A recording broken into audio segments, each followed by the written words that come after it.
السلام عليكم ورحمة الله وبركاته.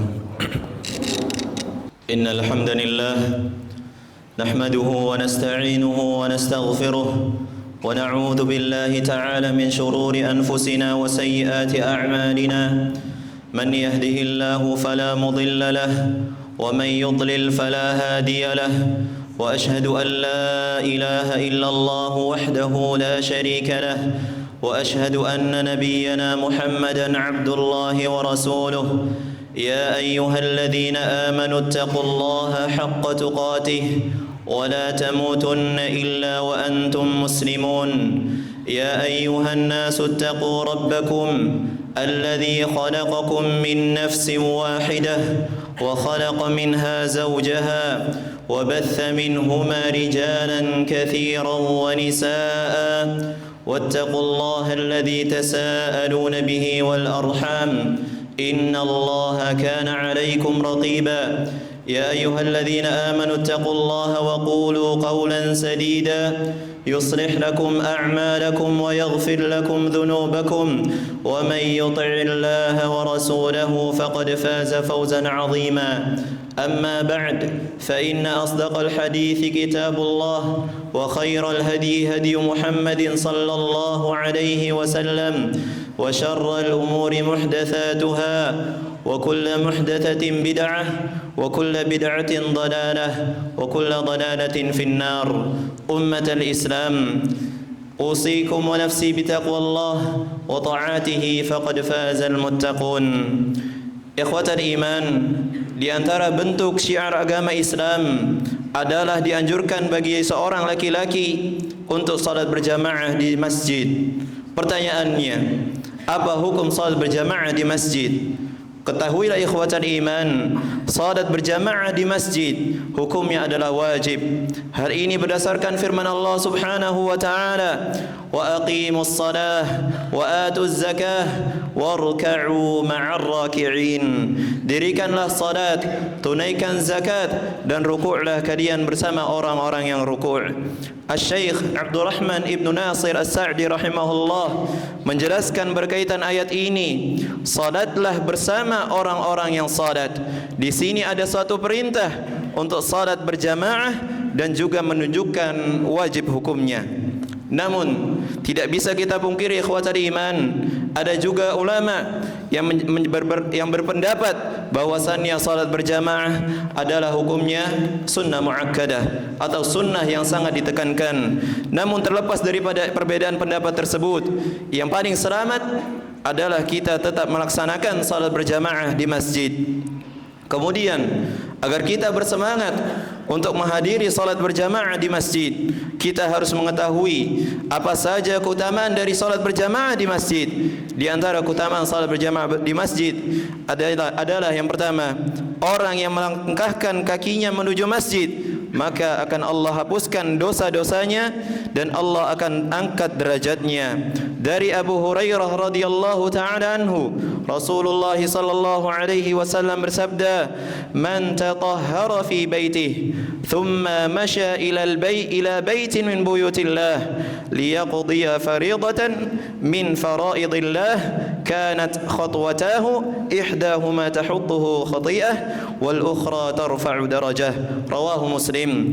Barang siapa yang dia bersuci di rumahnya, lalu ia berjalan menuju salah satu di antara rumah-rumah Allah, yakni masjid, untuk menunaikan kewajiban yang telah Allah wajibkan, maka salah satu langkahnya akan menghapuskan dosa dan langkah kaki lainnya akan meninggikan derajatnya.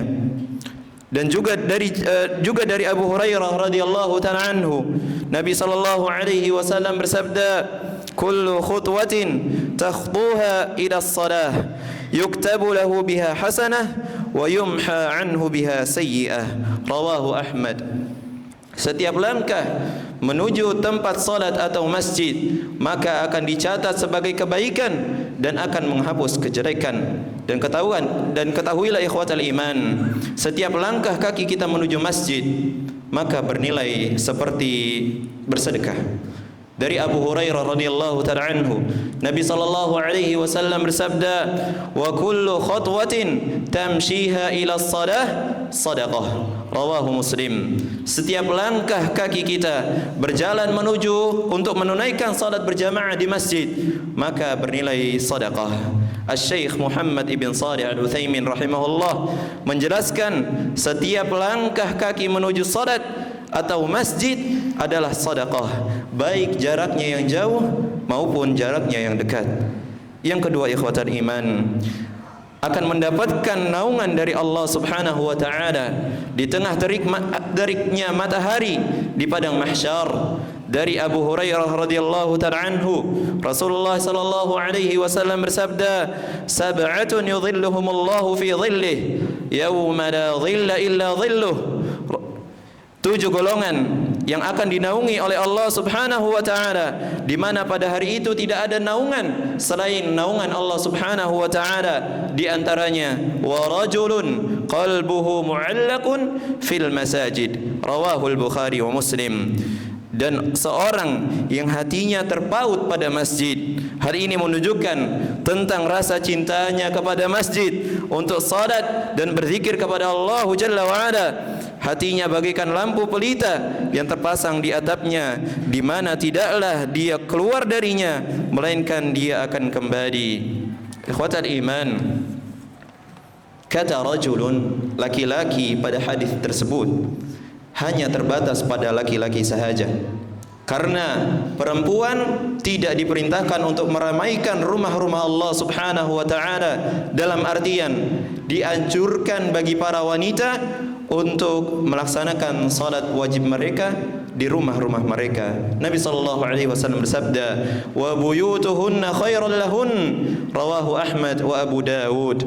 Dan rumah-rumah mereka itu lebih baik bagi mereka. Sedangkan bagi laki-laki dianjurkan bahkan diwajibkan untuk melaksanakan salat berjamaah di masjid. Adapun yang ketiga, ikhwatal iman, Allah akan memberikan pahala berlipat ganda bagi orang yang melaksanakan atau melakukan salat berjamaah di masjid. Dari Abu Hurairah, dari Abdullah ibn Umar radhiyallahu ta'ala anhuma, Rasulullah sallallahu alaihi wasallam bersabda, "Salatul jamaah afdalu min salatil fadhi bi 27 darajah." Rawahul Bukhari wa Muslim. Salat berjamaah itu lebih utama 27 derajat daripada salat sendirian. Dan dalam riwayat lain dari Abu Hurairah radhiyallahu ta'ala anhu, Rasulullah sallallahu alaihi wasallam bersabda, "Salatun ma'al imam afdal min 25 salatan yusalliha wahdah." Rawahu Muslim. Salat wajib bersama imam itu lebih utama daripada 25 kali salat yang dikerjakan secara sendirian. Adapun yang keempat, ikhwatal iman, orang yang mengerjakan salat berjamaah di masjid adalah orang yang beriman kepada Allah Subhanahu wa taala juga hari akhir. Allah taala berfirman, "Innama ya'muru masajidallah man amana billahi wal yawmil akhir wa aqama as-salah wa ata az-zakah wa lam yakhsha illa Allah fa'asa ulaika ay yakunu minal muhtadin." Hanya orang yang memakmurkan rumah-rumah Allah, hanya orang yang memakmurkan masjid-masjid Allah ialah orang-orang yang beriman kepada Allah dan hari akhir, serta tetap mendirikan salat, menunaikan zakat, dan dia tidak takut kepada siapapun kecuali hanya kepada Allah Jalla Jalaluh. Maka merekalah orang yang diharapkan termasuk golongan orang yang mendapatkan petunjuk. Aqulu qawli hadza wa astaghfirullah li wa lakum fastaghfiruhu innahu huwal ghafurur rahim. Alhamdulillah, wassalatu wassalamu ala nabiyillah wa ala alihi wa sahbihi wa man walah. Amma ba'du, ummatal Islam, perlu kita sampaikan bahwasannya saat ini kita berada di bulan Muharram, dan saat ini kita berada di tanggal 8 Muharram, dan 2 hari lagi adalah tanggal 10 Muharram, di mana ada amal salih di dalamnya yang kita disunnahkan untuk melaksanakan puasa di dalamnya, atau disebut dengan puasa Ashura, puasa tanggal 10 bulan Muharram. Puasa ini memiliki keutamaan yang luar biasa, ikhwatal iman. Dari Abu Qatadah Al-Ansari radhiyallahu ta'ala anhu, beliau pernah bertanya kepada Rasulullah sallallahu alaihi wasallam berkaitan tentang puasa Arafah dan puasa Ashura. Dan ketika menjelaskan puasa Asyura, maka Nabi sallallahu alaihi wasallam bersabda, "Yukaffiras sanata al-madiyah." Maka dia akan menghapuskan dosa 1 tahun yang telah lalu. Kemudian Nabi alaihi salatu wassalam memiliki keinginan juga untuk berpuasa di tanggal 9 Muharram. Hal ini bertujuan untuk menyelisihi kaum Yahudi karena mereka juga berpuasa di tanggal 10 Muharram.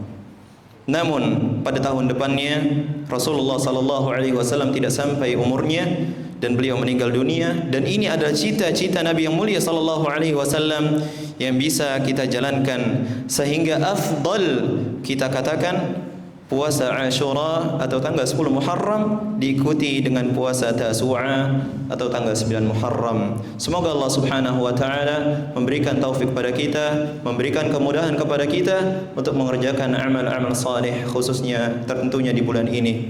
Innallaha wa malaikatahu yusalluna 'alan nabi ya ayyuhalladzina amanu sallu 'alaihi wa sallimu taslima. Allahumma salli 'ala Muhammad wa 'ala ali Muhammad kama sallaita 'ala Ibrahim wa 'ala ali Ibrahim wa barik 'ala Muhammad wa وعلى آل محمد كما باركت على إبراهيم وعلى آل إبراهيم إنك حميد مجيد اللهم اغفر للمؤمنين والمؤمنات والمسلمين والمسلمات الأحياء منهم والأموات إنك سميع قريب مجيب الدعوات يا قاضي الحاجات اللهم أعز الإسلام والمسلمين وأذل الشرك والمشركين ودمر أعداء الدين وسائر بلاد المسلمين اللهم آت أنفسنا تقواها وزكها أنت خير من زكاها أنت وليها ومولاها ربنا ظلمنا أنفسنا وإن لم تغفر لنا وترحمنا لنكونن من الخاسرين اللهم أصلح لنا ديننا الذي هو عصمة أمرنا وأصلح لنا دنيانا التي فيها معاشنا وأصلح لنا آخرتنا التي إليها معادنا